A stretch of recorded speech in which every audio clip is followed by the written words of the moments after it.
तो hello friend, welcome back my channel GK fact में। आज हम लोग आधुनिक भारत का टॉपिक लेकर चल रहे हैं। ठीक है, इसमें किस तरह से यूरोपियन लोग जो है हमारे देश में आते हैं, फिर अंग्रेज जो है वो टिके रहते हैं, और वे जो किस तरह से हम लोगों का महात्मा गांधी युग होके हम लोगों का देश आज़ाद होता है वहाँ तक हम लोग लेके चलेंगे। तो धीरे धीरे हर एक टॉपिक को 5-5 मिनट में कुछ ट्रिक के साथ भी हम लोग इंक्लूड करते हुए चलेंगे। ठीक है, तो चलिए शुरू करते हैं। और हम लोगों ने ये टॉपिक इसलिए लिया क्योंकि अभी पीसीएस का भी एग्जाम होने वाला है, एमटीएस का भी एग्जाम होने वाला है। तो बहुत सारे एग्जाम जो अब लाइन में लगे हुए, कतार में लगे हुए, एक के बाद एक एग्जाम शुरू होने वाला है। ये जो है टॉपिक हर एग्जाम में पूछे जाते हैं। जो कंपटीशन में बैठे हुए हैं, जो बैठे हुए होंगे उन्हें पता होगा। तो शुरू करते हैं। तो सबसे पहले आप लोगों ने देख रहा होगा आधुनिक भारत का यहाँ पे टॉपिक लिखा हुआ है। तो आधुनिक भारत में हम लोग देखेंगे आज यूरोपियों का आगमन किस तरह से हो रहा है। ठीक है, तो देखिए ये जानने से पहले हम लोगों को जानना होगा कि यूरोपियन कंपनी, यूरोपीय जो थे, यूरोपियन लोग आने का क्रम क्या क्या है। तो सबसे पहले आप लोग याद रखिए कि सबसे पहला जो आए वे थे पुर्तगाल आए। ठीक है, दूसरा डच आए, तीसरा अंग्रेज, फिर डेनिश, फिर फ्रांसीसी आए। ये पांचों का पांचों हमारे देश में आए। ठीक है, किन्हीं को अपना कोई एजेंडा कुछ अलग था, किन्हीं का व्यापार का एजेंडा था, किन्हीं को ये धर्म का एजेंडा था, तो हर का अपना अलग अलग एजेंडा था। ठीक है, तो मगर इन लोगों में सबसे ताकतवर और चतुराई का बात करें तो अंग्रेज ही थे, जो कि हम लोग सभी जानते हैं। ठीक है, एक एक पॉइंट को धीरे धीरे करके देखते हैं। तो हम लोग देखेंगे कि ये जो यूरोपीय कंपनी है इनमें सबसे पहले जो है पुर्तगाली आए। तो आखिरकार यूरोप में ऐसा क्या हो रहा था जिसके वजह से इन लोगों को हमारे देश में आनी पड़ी, ये भी इंपॉर्टेंट हो सकता है। तो आखिरकार आप लोगों को ये जानना होगा, क्योंकि एक्चुअली में क्या बोल रहे हैं कि इटली में पुनर्जागरण हुआ 14वीं शताब्दी से 17वीं शताब्दी के मध्य में हुआ। ठीक है, इससे क्या हुआ, सभी को होड़ लग गया, एक कंपटीशन की भावना उत्पन्न हो गई। और एक तो पहले से ही हमारे देश के बारे में जानकारी उन लोगों को पहले से ही थी कि भारत है जो कि सोने की चिड़िया कही जाती थी, क्योंकि बहुत सारे ग्रंथों में और किताबों में वगैरह जो भी आते थे ना, यात्रा वगैरह करते थे, उन्हें इन लोगों के बारे में पता था, देश के बारे में। ठीक है, हर चीज़ को धीरे धीरे समझने की कोशिश कीजिएगा, ताकि हम लोग इस टॉपिक को ख़त्म करेंगे यूरोपीय कंपनी के बारे में, तो हम लोग इसका ऑब्जेक्टिव जो है उससे भी क्लियर करेंगे। देखेंगे कहाँ से एक नया क्वेश्चन, कुछ ना कुछ नया क्वेश्चन आपको इंक्लूड देखने को मिलेगा। ठीक है, तो ध्यान दीजिएगा, यूरोपियन कंपनी को भारत में आना पड़ा।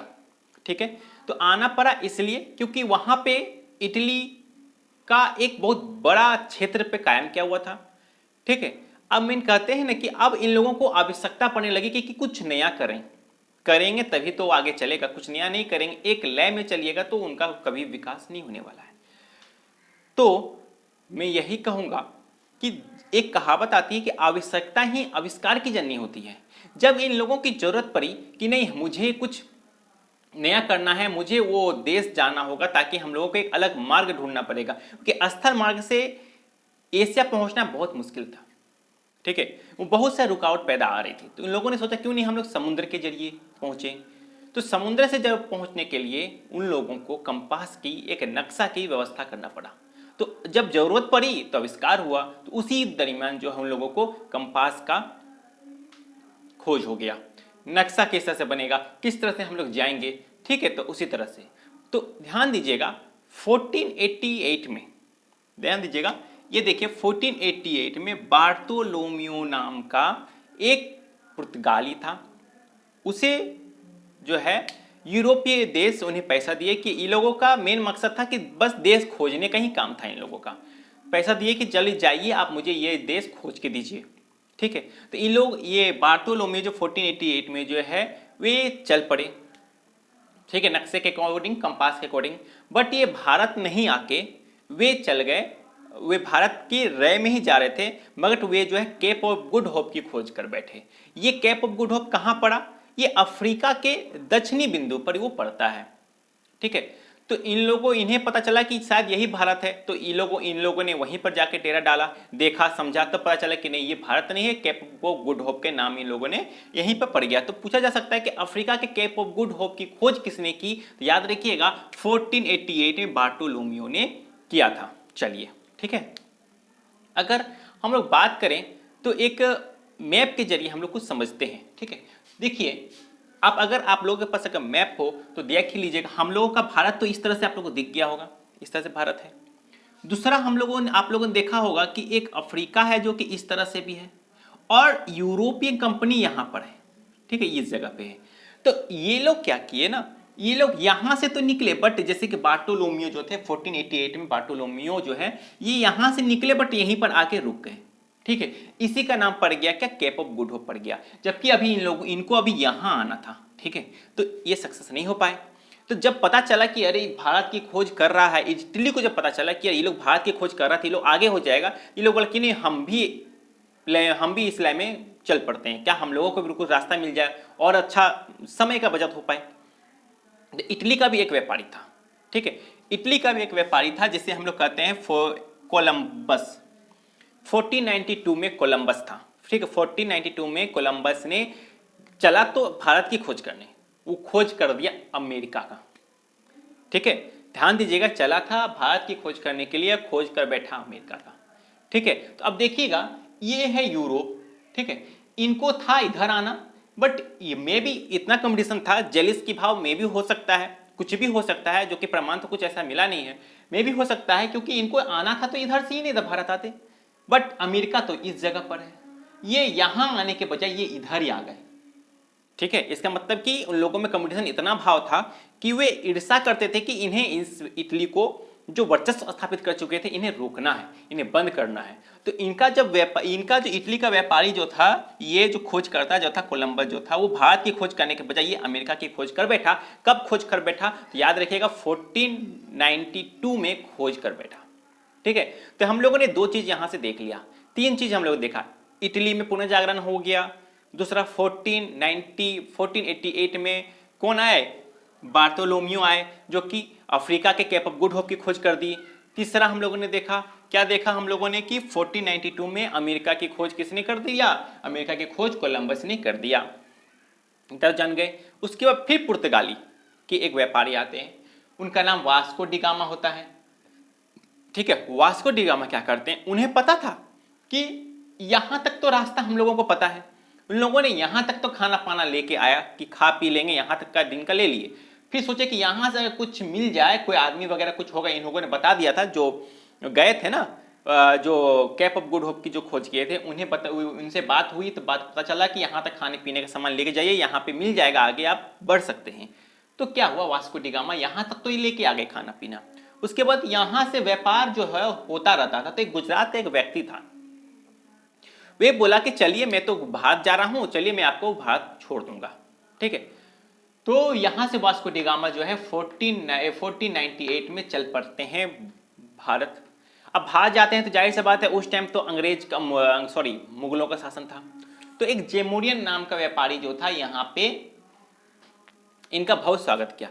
एक तो ये खुद डर रहे थे वास्को डी गामा की, पहली बार जा रहे हैं, वहां के राजा क्या करेंगे नहीं करेंगे, बट ऐसा कुछ हुआ नहीं, ठीक है। कुछ चित्रों के माध्यम से, जो आप लोग जो बुक वगैरह में चित्र देखते हैं, वे कल्पना के आधारित पर वो सब चित्र बनाया गया था कि ऐसा ऐसा राजा जो हुआ, ठीक है। एक्चुअली उस टाइम का फोटो वगैरह उतना चलन में नहीं था।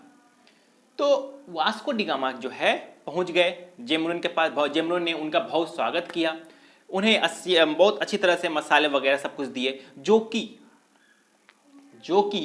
यहां से लेके गए, और यूरोप में जाके उन्हें 60 गुना 70 गुना मुनाफा हुआ। तो इन लोगों को लालसा और बढ़ी, ठीक है। जब लालसा बढ़ी तब इन लोगों को लगा कि नहीं, हम लोगों को और थोड़ा सा तीव्र करना होगा, और यहाँ पे भी अरबों लोगों का आधिपत्य था, और इन लोग चाहते थे कि इन लोगों को हटाया जाए। अरब लोगों को हटेगा तभी तो अपना अधिकार को स्थापित कर सकेंगे। इनके लिए उन्हें बहुत सी कठिन परिस्थितियों का सामना करना पड़ा। तो पुर्तगाल के जो राजा थे, वे क्या किए, यहां पे 3 वायसराय को भेजते हैं।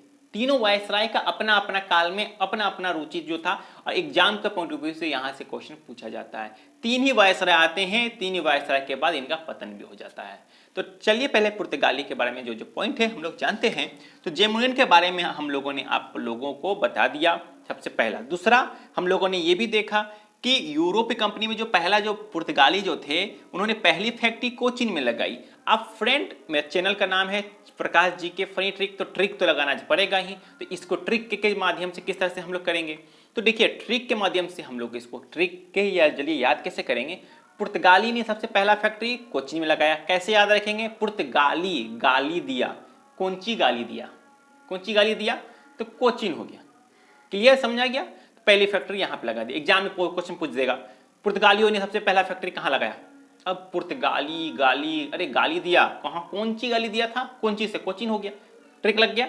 इसी तरह का ट्रिक मिलेगा, ठीक है। चलिए इन लोगों ने फैक्ट्री भी लगा दिया। अब क्या होगा, अब होगा तीन गवर्नर, ये तीन वायसराय आते हैं। सबसे पहला वायसराय का नाम देख लीजिए आप लोग, 1505 में फ्रांसीसी द अल्मेटा आते हैं।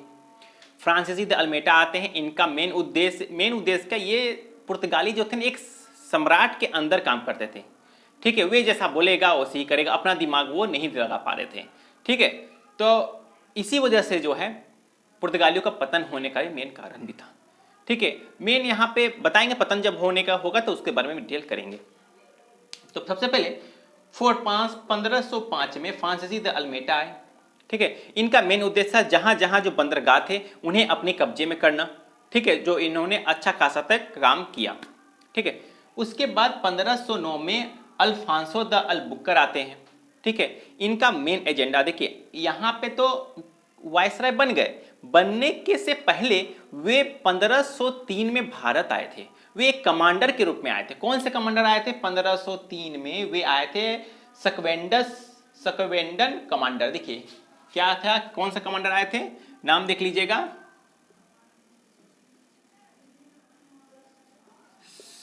सकवेंडन, ठीक है, कमांडर। सकवेंडन कमांडर के रूप में वे आए थे 1503 में आए थे। 1509 में उन्हें जो वायसराय की पदवी जो है उन्हें ग्रहण कर ली। ये तो समझ आ गया।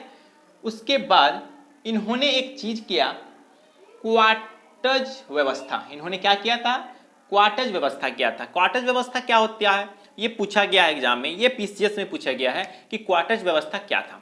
तो क्वार्टज व्यवस्था ये थी कि अगर इन लोगों ने हिंद महासागर पे भी अपना पेट बना लिया था, क्योंकि वे चाहते थे कि अगर हमें अधिकार करना है तो किसी दूसरे को आने से रोकना होगा, अरबी जो काम कर रहे थे उन्हें भी रोकना होगा। तो इन लोगों ने अपने जो है चौकसी बैठा ली, ठीक है, अपना जो है पेट बैठा लिया कि हिंद महासागर में भी ये सब जगह से अगर कोई जहाज गुजरता है तो उन्हें कोटेज व्यवस्था या कर देना होगा, उन्हें परमिशन लेना होगा पुर्तगाल के वायसराय से, तब जाके इन लोगों को रास्ते से जाना होगा। अन्यथा अगर ये लोग नहीं देते हैं, इससे क्या होगा कि इन्हें इनके जहाज लूट लिया जाएगा, मार दिया जाएगा, कुछ भी किया जा सकता है। मगर अगर ये लोग जो है कोटेज व्यवस्था जो कर होता है अगर वे दे देते हैं, इससे क्या होगा ना कि एक तो इनके ये व्यापार कर सकते हैं, दूसरा इनकी रक्षा भी कर सकते हैं ये। तो इस तरह की व्यवस्था किसने शुरू किया था, फ्रांसीसी द अल्फांसो द अलबुकर ने किया था। और इन्होंने एक और चीज किया था कि सोचा कि अगर हम लोगों को एक अस्थायी व्यवस्था बनानी है तो हम लोगों को यहाँ के लोगों से शादी करना होगा। तो वहां से पुर्तगालियों से लोगों से अच्छा खासा शादी हुआ, विवाह हुए, ताकि वे अपना अस्थायी रूप से पेट बैठा सकते थे। तो ये जो है इन्होंने जो है दो काम बहुत बढ़िया किए अपना विकास करने के लिए, एक पेट बैठाने के लिए, ठीक है। तो यहाँ पे अलबुकर के बारे में हम लोगों ने इतना कुछ जान लिया। एक तीसरा आता है जो कि 1529 में आता है, नीनो द कुन्हा आता है, ठीक है। नीनो द कुन्हा आते हैं। ये क्या करते हैं, ये कुछ नहीं करते हैं, बस इनका मेन एजेंडा वही रहता है कि हाँ हमें जो है हम लोगों को किस तरह से अपना अधिपत्य को और विस्तार करना है। तो ये भी उन्हीं की तरह विवाह को स्थापित करते हैं। इन्होंने क्या किया कि बंगाल में पुर्तगालियों को लाए, वहां पे संबंध वगैरह बनाए और वहां पे जो है वहां पे विवाह के तौर पे अस्थायी रूप से व्यवस्था बनाने लगे, क्योंकि ये हुबली को भी अपना अधिकार में लेना था, ठीक है। तो यहाँ पे किया। और इन्होंने एक काम क्या किया कि इन्होंने जो है कोचीन से गोवा कन्वर्ट कर दिया अपना मुख्यालय। तो सबसे पहले हम लोगों ने जाना था क्या, पुर्तगालियों का पहला फैक्ट्री जो है, पहला मुख्यालय कहाँ था, तो वो हो गया कोचीन में हो गया। तो कोचीन से इन्होंने हटाकर गोवा किंग्स वायसराय ने कर दिया। तो नीनो द कुन्हा ने इन्हें जो है किया था। क्या किया इन्होंने द कुन्हा ने, कोचीन से हटाकर गोवा हस्तांतरण मुख्यालय कर दिया था। तो ये टॉपिक बहुत इंपॉर्टेंट है एग्जाम के पॉइंट ऑफ व्यू से। तो फ्रेंड इस तरह का जो है आपको देखने को मिलेगा। तो हम लोग सिर्फ आज पुर्तगाल को लेके चलेंगे, उसके बाद डच आएंगे, फिर अंग्रेज आएंगे, ठीक है। तो इसी प्रकार जो है इन लोगों का प्रोसेस जो है कंटिन्यू चलता है। तीनों हम लोगों ने देख लिया। अब आते हैं अकबर की बात। तो आखिरकार अकबर ने यहाँ रोल क्या निभाया? अब देखिए उस टाइम तो अकबर था, अकबर बोला कि हम उन्हें जो रुचि था, तभी रुचि था हर धर्म के बारे में जानना, जिज्ञासा था अकबर को। तो इसीलिए तो उन्होंने जो सिकंदर में जो है वो उन्होंने जो फतेहपुर सिकरी में जो है एक महल बनाया था, जिसमें कि उन्हें जो है सारे धर्म वगैरह का जो है ना वो अध्ययन होता था कि क्या है नहीं है, धर्म वगैरह के बारे में, रणनीति वगैरह बनाने के बारे में वहीं पर बातचीत होती थी। तो क्या हुआ, अकबर ने 2 पादरियों को बुलाया। एक को कब बुलाया? एक को बुलाया था 1508 में, 1580 में बुलाया और 83 में उन्हें वापस कर दिया गया। फिर 1590 में बुलाया, 92 में उन्हें वापस कर दिया गया, ठीक है। तो इन दोनों पादरियों का नाम याद रखिएगा, रोडकल्फो एक्वाविया, याद रखिएगा, रोडकल्फो और एक्वाविया थे। दूसरा एंटोनियो मॉन्सोरेट था, ये 2 नाम आप लोगों को याद करना पड़ेगा कि अकबर ने जो, क्योंकि ये नाम इसलिए इंपॉर्टेंट है क्योंकि ये प्रथम 2 गए थे, ठीक है। तो ध्यान दीजिएगा क्या क्या थे, रोडकल्फो एक्वाविया और एंटोनियो मॉन्सरेट, ध्यान दीजिएगा, ठीक है। ये 2 गए थे। मेन यहाँ पे इन लोगों को लगा कि क्यों, अगर लगता है कि राजा सपोर्ट करेगा तो हम लोगों का जो एजेंडा काम आएगा। मेन पुर्तगाली का मेन एजेंडा ही था ईसाई धर्म का प्रचार करना, ठीक है, वहाँ के लोगों को धर्म परिवर्तन करना, ठीक है, ये मेन एजेंडा था। बट जो है वे व्यापार को दिखावा करते हैं कि हम व्यापार कर रहे हैं, मेन एजेंडा वही था।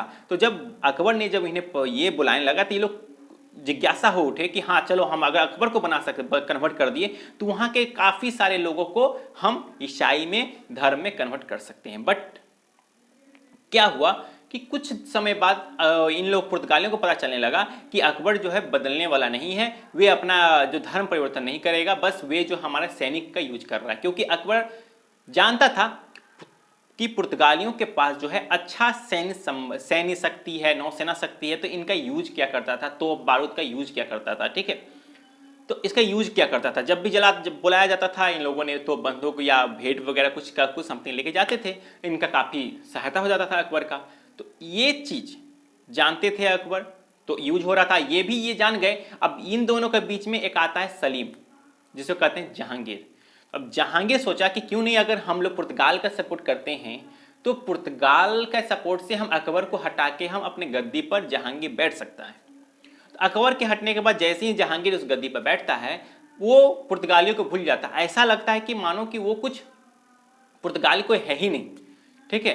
तो फिर कुछ समय के बाद एक जजिया कर लाता है जहांगीर, बोलता है कि ये जजिया कर अगर आप अपना लेते हैं तो आपको हर तरह की छूट मिलेगी।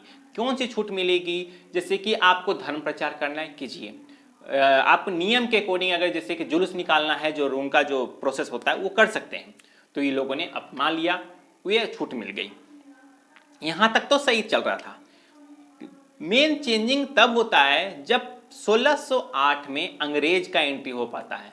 हॉकिंस रोज जब आते हैं, ठीक है, वे जैसे आते हैं, जब जहांगीर उनसे खुश होकर बोलता ठीक है चलिए आपको मिल जाता है, परमिशन दे दिया जाता है, तो यहाँ पे ये आग बबूला हो जाते हैं कि बोलते हैं इतना दिन तक हम मेरे सपोर्ट में क्या, अब ईद के सपोर्ट में क्यों कर रहे हैं।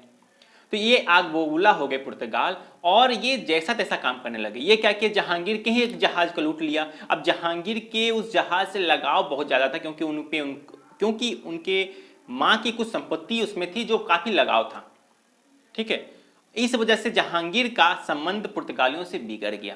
तो अब ये देखिएगा कि धीरे धीरे हम लोग पतन की ओर वापस आ रहे हैं, ठीक है। तो अब क्या करें, अब इन लोगों को समझ में नहीं आ रहा था। फिर इन लोगों ने क्या कर दिया, एक पर गलती कि यहाँ के जो निवासी थे, यहाँ पे जो मुस्लिम जो थे और जो भी भारतीय लोग जो थे उनके साथ गंदा व्यवहार करने लगे।